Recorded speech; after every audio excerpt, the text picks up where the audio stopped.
Et ensuite, le soir, par exemple, demander dans les doigts qu'Allah nous fasse la chose. Quelle chose?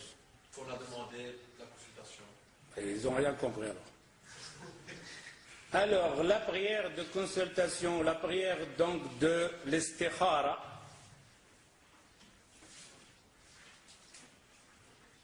je ne sais pas si le mot exact en français là, parce que mais je ne sais pas si ça convient, consulter, istikhara, yastakhirullah, il consulte Allah. Ok, ici, salat l'istikhara, ce n'est pas que la personne comprend dans salat l'istikhara, il va voir un rêve, ou que son cœur va pencher à telle chose ou telle chose, il n'y a rien de tout ça. Salat l'istikhara, malheureusement beaucoup de gens, ils n'ont pas compris le sens de l'istikhara ici, de consultation, et que le shaitan, il aura joué un sale tour avec cette prière. Par ignorance, cette salade, ça fait plus de dégâts qu'autre chose. Des gens qui ont arrêté le mariage, des gens qui ont voyagé pour rien, parce que le shaitan leur a joué un sale tour. Mon cœur, il a fait, j'ai vu un rêve, etc. La prière de l'istikhara ne te rajoute absolument rien. Et ce n'est pas simplement, c'est une prière quand tu hésites entre deux choses. C'est faux. Salat l'istikhara, je vais vous donner un exemple. Je veux épouser une sœur. Ok? Je fais salat l'istikhara. Et je vais l'épouser, la sœur. Demain, je vais faire le khotoba, faire le mariage. Je fais l'istikhara et je fais l'action directement. J'attends ni rêve, ni le cœur va pencher, ni rien de tout. C'est-à-dire, je demande à Allah et j'avance de mon action. Il ne faut pas que l'istikhara, ça m'empêche. Un musulman, ce n'est pas un musulman hésitant, pas avant, pas arrière. On n'en a pas ça. Malheureusement, ce hadith-là, cette prière, a fait le musulman hésitant. Je fais, j'attends, je vais rêver, etc.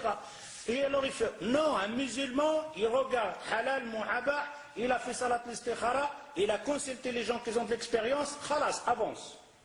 Tu consultes les gens, tu dis qu'est-ce que tu en penses de la sœur, etc., tu la connais, etc. Ouais, pour moi ça va, mashallah, alhamdoulilah, salat l'istikhara, je viens faire la demande.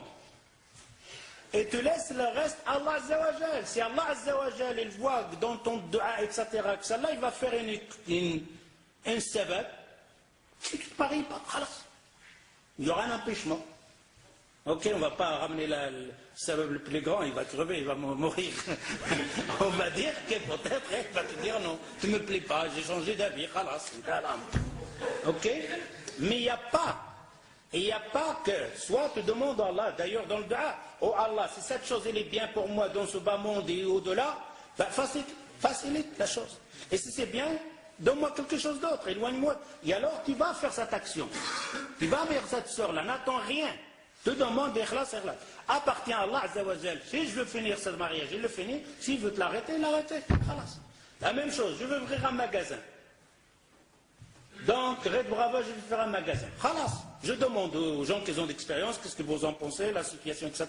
Eux me disent c'est bien. Les gens, khalas. Je fais salat l'istikhara, et demain je commence à ouvrir un pain, etc. et tout, j'attends rien. Et le reste appartient à Allah Azza wa Jal. Si je vais finir ça, ou rester là, ou etc. et tout ça. D'ailleurs, j'ai fait un dars sur Shafa'a, je ne sais pas, il est donc, je crois que j'ai dit en français, ouais, il est là. J'ai donné tous les exemples, etc. Les gens pensent que c'est simplement quand il a, par exemple, il veut épouser, mais il a une sœur par là, il ne sait pas laquelle. Non, ça, tu peux faire aussi l'istikhara. Mais tu as fait l'istikhara, tu hésites là, il est là au milieu, j'attends. Je fais ça là, t'attends quoi? Ah, j'attends, je vais voir ça là dans le rêve ou ça l'autre. Il perd les deux, il n'a plus rien. Si tu attends après l'istikhara, tu n'auras ni celle-là, ni celle-là. Khalas, tu as celle-ci et celle-ci. Alors, tu fais salat l'istikhara, tu as un ami là, proche, quelqu'un, tu te dis qu'est-ce que tu en penses, flana ou flana? Moi je pense flana. Alors, barakatillah, flana, demain, flana, khalas. Autrement, le shaitan va te jouer un sale tour là-dedans. Alors tu vois l'autre là, non j'ai vu parce que je voulais, il y en a un qui venait me demander, masha'Allah, sahibuddin wa khuluq, j'ai fait l'istikhara, je l'ai vu moche dans le rêve. Voilà, je l'ai vu moche. Ah, je vais la raser sa barbe dans le rêve. Mais alors, c'est le shaitan qui t'a fait ça, ma soeur. Qu'est-ce que c'est que bonne histoire de Salat al-Istikhara? Alors on dit à cette question-là, Salat al-Istikhara, ça n'a rien à voir faire le dua qu'Allah Azza wa Jal. Salat al-Istikhara, tu dis, oh Allah, si cette chose elle est bien, moi je vais la faire. Hein? Moi je vais la faire. Si elle est bien, facilite. Si elle n'est pas bien, change-moi celle-là. Alors c'est tout, et tu vas faire ton action. Non. Non.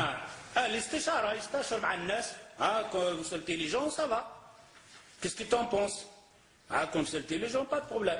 Et le ulama, il te dit, soit tu le fais après la prière ou avant la prière. Soit tu consultes les gens, il te fait la prière, ou tu fais la prière, tu consultes les gens.